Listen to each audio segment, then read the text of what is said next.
This one's called Never Forget, and it's dedicated to the Orgreave Truth and Justice campaign. I remember my stepfather moaning in the first strike in 72. Miners holding the country to ransom. I was 14. I thought about you. You worked underground, often in danger, hewed the coal we depended upon. He earned more checking tax forms in Brighton.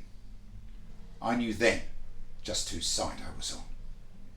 I remember Kent pickets at Shoreham, when our port bosses shipped in scab coal. By the time they were back 12 years later, a new anger burned deep in my soul. You'd won once, but this time would be harder, for your foe was no bumbling Heath. It was Thatcher. Revenge her agenda, a class warrior, armed to the teeth. You were miners on strike for your future, for your pits, your communities, ways. We were punks, poets, anarchists, lesbians, theatre groups, Rastafarians, gays. Different worlds in a rainbow alliance, fired up and determined to win. And Thatcher lumped us all together, punk or miner, the enemy within.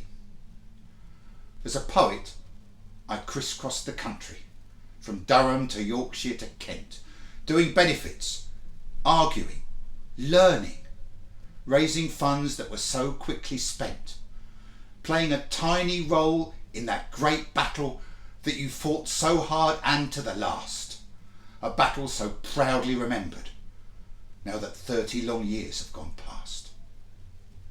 I remember those pictures from Orgreave, police faces contorted with hate, the communities brutalised, battered by the raw, naked power of the state. If it took guns and tanks to defeat you, she'd have used guns and tanks on you too. The veneer of democracy shattered, the hired thugs of the privileged few. After Orgreave came Wapping, then Hillsborough. With the press and police on her side, Thatcher smiled as the printers were beaten and those 96 football fans died. She had a quite brazen agenda, summed up perfectly well when she said that there's no such thing as a society. Don't blame us for being glad that she's dead. Now the bankers destroy the economy, and the poor and the sick get the blame, and our once proud and strong labour movement is shackled and timid and tame. But this poet will always remember the brave men and women I met. We will carry on fighting for justice, and will never, no never, forget.